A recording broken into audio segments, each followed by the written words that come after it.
আমাদের বাসায় আগুন দিয়েছে। আমি একজন পরীক্ষার্থী, আমার বাসায় পারিবারিক সমস্যা ছিল। আমার আম্মুকে ওরা মেরেছে, বন্দি করে রেখেছিল, আমার পেটে লাথি মেরেছে। পরীক্ষা দিতে পেরেছো?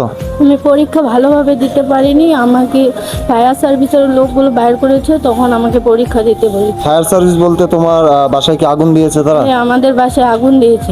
বলতে যে আমার আম্মু অনেক কষ্ট করে বাড়ি দিয়েছে, সে বাড়িটা ভেঙেছে।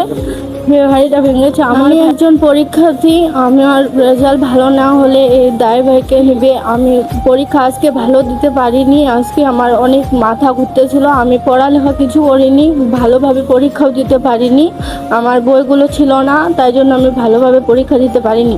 পাথর ভাঙা মেশিনে কাজ করছি, 10 দিন কাজ করছি, করে ওর পরীক্ষার ফর্ম ফিল আপ করছি।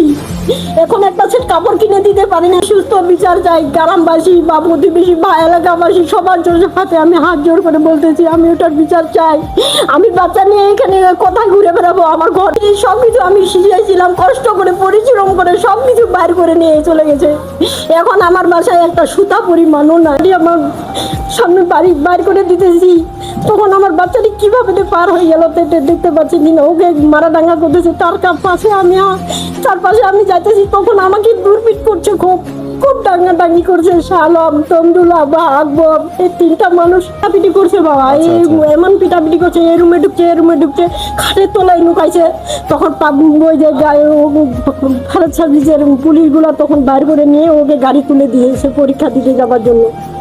আচ্ছা আচ্ছা, তো আপনি এটা কি বিচার দাবি করেন, আপনি এটা বলেন। এটা আমি বিচার চাই। আমার যে বাড়ি ঘর ভাঙিয়েছে, আমি তো খুব কষ্ট করে পাথর ভাঙা মেশিনে আমি কাজ করে বাড়ি করছি, খুব কষ্ট করে পরিশ্রম করছি আমি 6 লাখ মানুষ করার জন্য।